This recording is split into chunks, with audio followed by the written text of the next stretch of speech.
कहानी की शुरुआत वहीं से होती है जहाँ खत्म हुई थी। कांग अस्पताल में एडमिट होता है, तभी वो अपना फ़ोन देख के हैरान होता है और कहता है, यह एक जोक होना चाहिए, है ना? मुझे तुरंत ली को फ़ोन करना चाहिए। और वो अपने कॉन्टैक्ट लिस्ट देखने लगता है तो देखता है कि इसमें एक भी नंबर नहीं है। कॉन्टैक्ट लिस्ट पूरा क्लीन रहता है। ये देख के कांग बेड पर सोते हुए, यार मुझे नहीं पता, आज का दिन कुछ अच्छा नहीं लग रहा है, सोते हुए वो, और जागने के बाद मत मुझे कहना कि ये सब एक सपना है। तो वो सो जाता है। फिर अगले दिन अस्पताल में कांग को देख सकते हैं, जो शीशे के सामने खड़ा रहता है और कहता है कि क्या यह सचमुच एक सपना नहीं है। और वो अपना घाव साफ करते हुए आगे कहता है कि मैं मेरे घाव कैसे ठीक हो सकते हैं। फिर कांग उधर से बाहर आते हुए कहता है, यार यह जगह कहाँ है? यह अस्पताल का एक कमरा है और वो बहुत महंगा होगा शायद से। इसकी फ़ीस काफ़ी ज़्यादा होनी चाहिए। ये कहते ही कांग को पीछे से एक लड़की कहती है कि तुम्हें इसके बारे में चिंता करने की कोई ज़रूरत नहीं है। ये सुनकर कांग हैरान होता है और पीछे मुड़कर उसको देखकर कहता है, तुम कौन हो? ये सुनकर सैरा कहती है कि ओ कल स्कूल से। ये कहते ही वो अपना हाथ कांग के मुंह के नीचे लगा देती है। ये देखकर कांग हैरान होता है। तभी सैरा उसे और आते हुए कहती है कि वास्तव में यह एल्डर का ghost hand divine healer ability की क्षमता रहेगी। ये सुनकर कांग थोड़ा शर्माते हुए कहता है कि क्या? तभी सैरा उसका हाथ छोड़ देती है और आगे जाने लगती है। और तभी कांग उसे देखकर कहता है कि क्या कहा? घोस्ट हैंड, ये क्या है? तभी सैरा कहती है, इसके बारे में तुमको कुछ भी जानने की ज़रूरत नहीं है। वैसे भी चलो पहले बातचीत कर लेते हैं। मैंने सुना है कि तुम्हें स्कूल में बुली किया जा रहा था। मैं इसमें संबंधित सभी समस्याओं का तुरंत समाधान करूंगी। ये सुनकर कांग सोचने लगता है। तभी सैरा आगे कहती है कि और हमने इसके बारे में दोबारा सोचा और उसे रोकने के लिए हमने एक अच्छा टीचर को रखा है। हम तुमको स्कॉलरशिप भी देंगे। ये एक शर्त पे तुमको मिलेगी। तभी कांग उसको कहता है कि मुझे ये कुछ पसंद नहीं है। ये सुनकर सैरा भी सोचने लगती है। तभी कांग आगे कहता है कि बदले में आप मुझसे ली से न मिलने के लिए कहने जा रही है ना? ये सुनकर सैरा उसके पास देखने लगती है। तभी कांग आगे कहता है कि क्या आप ली की तरह मुरिम नहीं है? मैं ठीक कारण नहीं जानता, लेकिन आप मेरा ली से मिलना पसंद नहीं है, इसीलिए आप मुझे समझाने की कोशिश कर रहे हैं। ये सुनकर सहरा अपना बैग नीचे रखने लगती है और कहती है, मैं देख रही हूँ आप बहुत तेज तर्रार है। और कांग अगले ही पल हैरान होता है। तभी सहरा कांग को नीचे से ऊपर उठा देती है और कांग डरते हुए चिल्लाने लगता है। तभी सहरा उसको नीचे फेंक देती है और उसके ऊपर बैठ जाती है और डेविल लुक करते हुए कहती है, तो फिर तुमको इस तरह से मनाना कैसा रहेगा? तो प्लीज़ इसके बारे में अच्छे से सोचें और उत्तर दीजिए। और कांग का गला ज़ोर से दबाने लगती है। तभी उसको दर्द होने लगता है। सहरा आगे कहती है कि यह संभवतः आपकी आखिरी मौका है, हो सकता है। और सहरा उसके ओर देखने लगती है। तभी कांग, तुम्हें इतनी दूर तक जाते हुए देखना, क्या यह मुझे और भी अधिक प्रेरित नहीं कर रहा है? ये सुनकर सहरा कांग का गला और ज़ोर से दबाने लगती है और कहती है, क्या मेरी बात तुम्हें मजाक जैसी लग रही है? ये मैं ऐसे ही दबाते रहूँगी तो 30 सेकंड में आप वैसे ही मर जाएंगे। ये सुनकर कांग कहता है, हफ्ते हफ्ते जैसा तुम चाहो वैसा कर सकते हो। अगर यह ली नहीं होता तो मैं तो कल ही मर जाता। मैं और किसी की धमकियों से परेशान नहीं होने वाला अब। और ये सुनकर सहरा अपने दांत पीसने लगती है और उसे छोड़ देती है। तभी कांग अपने गले पर पकड़ते हुए खांसने लगता है। तभी सहरा बेड पर से उतरते हुए कहती है, अच्छा ऐसा है, मुझे लगता है मैं समझे क्या, मैं ली की देखभाल कर रही हूँ बहुत ज़्यादा। ये सुनकर कांग पीछे देखने लगता है। सहरा अपना बैग उठाने लगती है और उसके अंदर से कुछ निकाल कर देने लगती है। ये देख के कांग कहता है, अब ये क्या है? और कांग उसे ले लेता है। तभी सहरा कहती है, यह नेचुरल सप्लीमेंट और फिटनेस सेंटर के लिए एक रजिस्ट्रेशन कार्ड है। यह आपका घर के सबसे नज़दीक स्थान पर है। ये सुनकर कांग उसको देखने लगता है और कहता है कि ओह, मैं समझा, और कुछ सोचने लगता है और सहरा से कहता है, तुम्हें मेरे घर के बारे में कैसे पता चला? तभी सहरा कहती है, कांग, क्या तुम जानते थे कि ली हमारे दुनिया में एक बहुत ही इम्पोर्टेंट व्यक्ति है? ये सुनकर कांग सोचने लगता है और कहता है, मैं हमारी दुनिया से, आपका मतलब मूरिम दुनिया से है क्या, है ना? तभी सहरा कांग को कहती है कि आपकी वजह से ली खतरे में है, और डरावना फेस करते हुए आगे कहती है कि यह सिर्फ इस तरह की धमकी से ख़त्म नहीं होगा। उसे ऐसा देख के कांग डरता है। तभी फिर थोड़े देर समय बाद कांग हॉस्पिटल से डिस्चार्ज होता है और अपन देख सकते हैं उसको बाहर आ जाता है।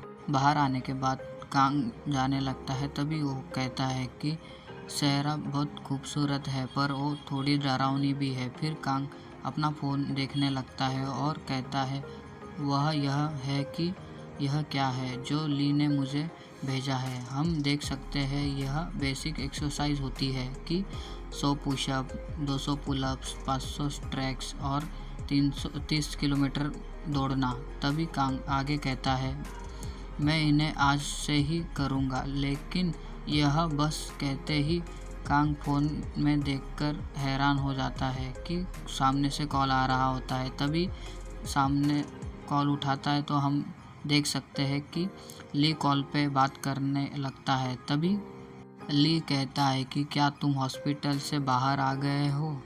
तभी कांग सामने से कहता है कि ओ ली, हाँ, मुझे अभी अभी डिस्चार्ज मिला है। ये सुनकर ली कहता है कि ठीक है, फिर वह एक्सरसाइज शुरू करे जो मैंने आपको करने के लिए कहा था।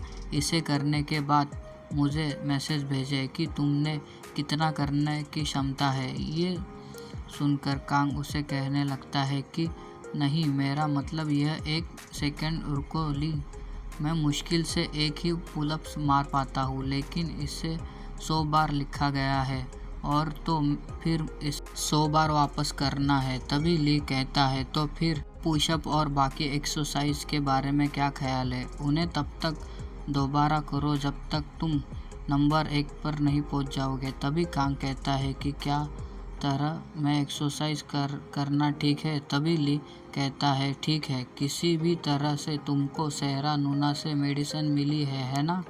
तभी कांग ली से कहता है, हाँ हाँ, क्या आप नेचुरल सप्लीमेंट के बारे में बात कर रहे हैं? तभी ली कहता है, हाँ, एक्सरसाइज के बाद हर दिन इसे लेना 15 दिन तक। सुनिश्चित करें कि आप इन्हें हर दिन खाएं।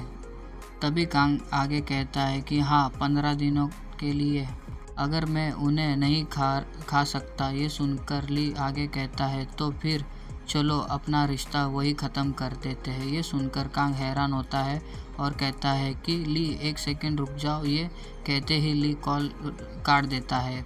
फिर कांग रास्ते में से जाते हुए फ़ोन देखने लगता है और देखते हुए कहता है कि वाह, मुझे ये सब एक ही दिन में करना चाहिए, यह तो बहुत ज़्यादा है। तभी कांग बैग में से हाथ डालते हुए कहता है, जो भी हो, आइए बस इसे एक बार प्रयास करके देखते हैं। सहरा नूना जिस फिटनेस सेंटर के बारे में बात कर रही थी और बैग में से वही कार्ड निकालते हुए वो कार्ड को देखते हुए सोचने लगता है। कहता है, लेकिन यह नाम किसी तरह, ये कहते ही कांग उस बिल्डिंग के सामने होता है और उसे बिल्डिंग को देखने लगता है।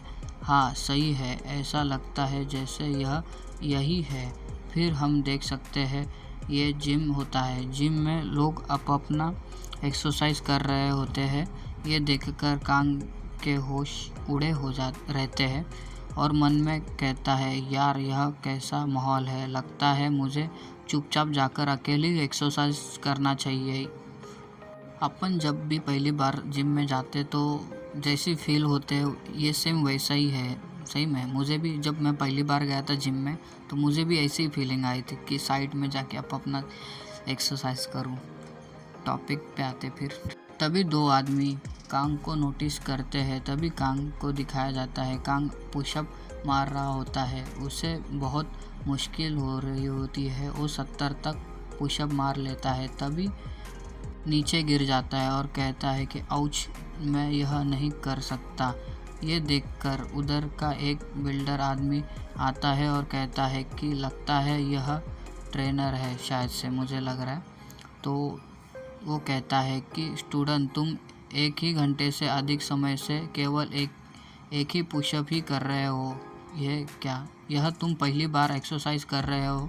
ये सुनकर कांग हाँफते हुए कहता है कि हाँ, और कांग उठता है और कहता है कि आज मुझे उनमें से 200 करने हैं। तभी ट्रेनर कहता है यदि तुम पहली बार एक्सरसाइज कर रहे हो तो इसे ज़्यादा न करें और बस वार्म अप करें, नहीं तो आपकी कल मांसपेशियों में दर्द से पीड़ित हो जाओगे। तभी कांग कहता है आपकी सलाह के लिए थैंक यू, लेकिन यह वही है जो मेरे टीचर ने मुझे करने के लिए कहा था। तभी वो ट्रेनर कहता है कि क्या? मेरा मतलब है कौन सा टीचर इतना एरोगेंट है? तभी पीछे वाला आदमी कहता है कि यूं पर्याप्त। तभी कांग और पुशअप मारने लगता है 74, 75। तभी पीछे वाला आदमी आगे कहता है उसे रहने दो, कल दर्द के साथ उसे एहसास होगा कि उसने कहाँ गलती की है। फिर सीन शिफ्ट होता है। हमें कांग का घर दिखाया जाता है जो बेड पर सोने ही लगता है और कहता है कि मैं मर रहा हूँ, मैंने बहुत कोशिश की, और फ़ोन चेक करने लगता है। कांग आगे कहता है लेकिन मैंने जो करने को कहा गया था उसका एक हिस्सा भी मैंने अभी तक कर नहीं सका।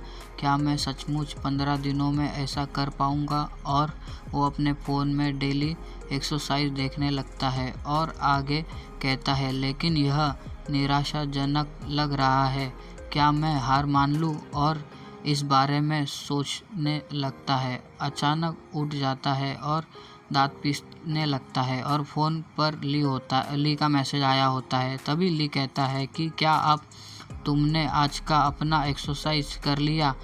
तभी कांग कहता है कि ली, ये उन्होंने कहा कि मेरा एक्सरसाइज ख़त्म होने के बाद उन्हें मैसेज करना। और कांग ली को मैसेज करता है कि नहीं, इसका 1/4 भी नहीं कर सका।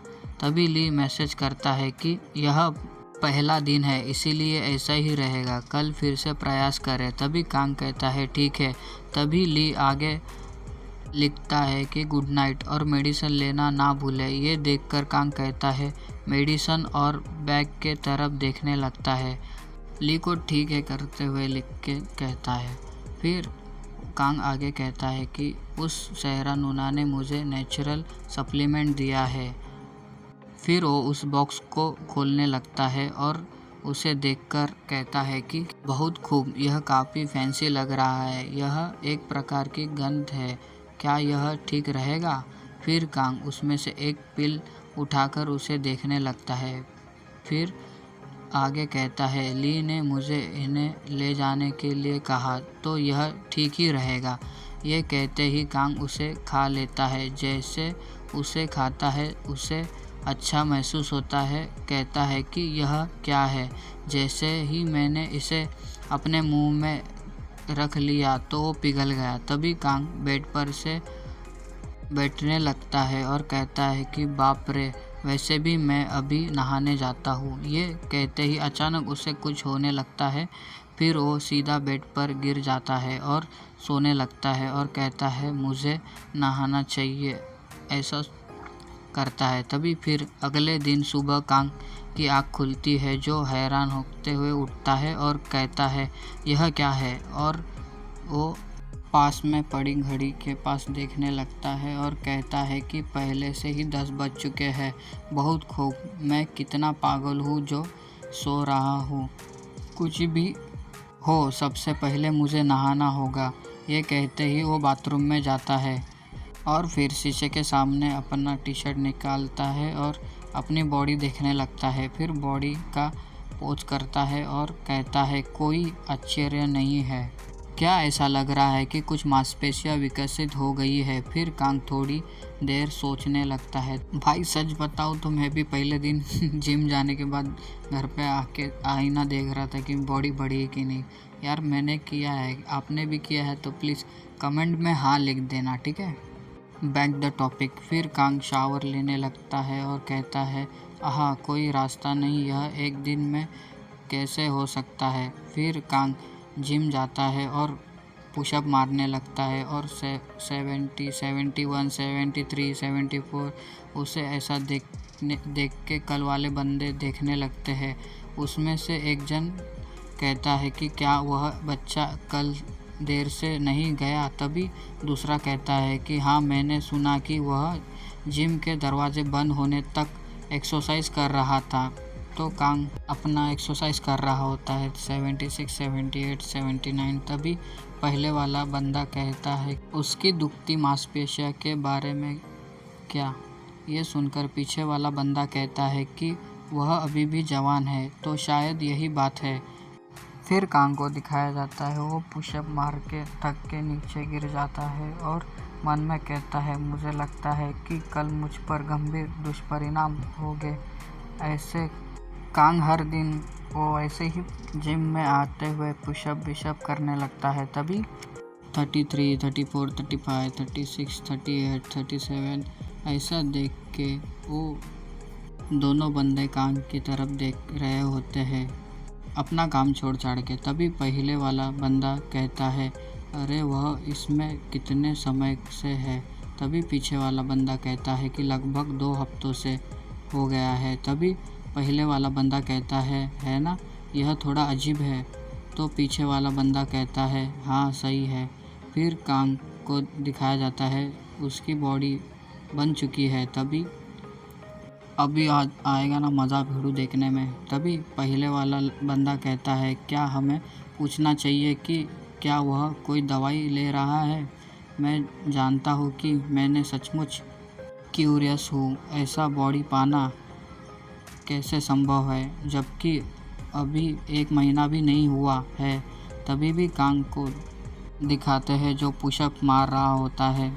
तभी वो 40, 41, 43, 44 तक पहुंच चुका होता है। तभी कांग थक जाता है और वो वही लंबी लंबी सांसें लेने लगता है और वही ज़मीन पर लेट जाता है और फिर खुश होकर कहता है कि मैंने कर दिया, बहुत खूब, अद्भुत, यह संभव है। फिर कांग उठता है और बैठ जाता है और फ़ोन निकालते हुए कहता है, अरे सही, मुझे ही ली को मैसेज भेजना चाहिए। तभी कांग ली को मैसेज करता है कि ली, आज आखिरकार मैंने कर दिया, डेली गोल कर दिया। फिर सीन शिफ्ट होता है, कांग रास्ते से जा रहा होता है। तभी कांग मन में कहता है कि वह मैं थक गया हूँ, क्या मैं यह आज विशेष रूप से थक गया क्योंकि यह आखिरी था। फिर कांग फ़ोन देखने लग जाता है और तो ली का सामने से मैसेज आ जाता है। तभी उसमें लिखा होता है कि ठीक है, मुझे पता था कि तुम इसे कर सकते हो, मैं तुम्हें एक गिफ्ट दूंगा, तो गंगम स्टेशन के पास आओ।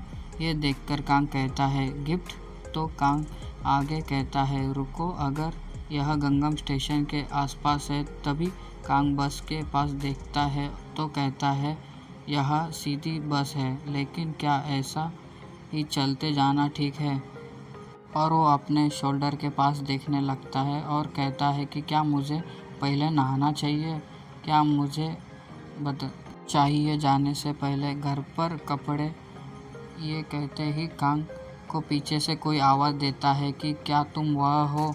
तो कांग पीछे मुड़कर कहता है कि तभी उसको पैर दिखाए जाते हैं और वो आगे कहती है कि रुको। फिर हमें एक लड़की को दिखाया जाता है, लाल बालों वाली, वो बहुत खूबसूरत होती है। भाई ये मेरी वाली है, तो इस पे कोई नज़र ना देना, ठीक है। तभी कांग उसको देखकर कहता है कि वाह, वह कौन है? क्या वह कोई एक्टर है क्या वह? लेकिन वह किसे खोज रही है? तो कांग अपने पीछे देखने लगता है। तभी वो लड़की कांग से कहती है, अरे तुम कहाँ देख रहे हो? यह सुनकर कांग सोच में पड़ता है तो वो लाल बालों वाली लड़की कांग के पास उंगली करके हुए कहती है तुम्हारे बारे में बात कर रही हूँ। तो कांग ये सुनकर हैरान होता है और कहता है कि मैं, ये कहते ही ये एपिसोड यही ख़त्म होता है। और मिलते हैं अगले एपिसोड में। और कहानी अच्छी लगी तो लाइक, सब्सक्राइब और कमेंट कर लेना प्लीज़।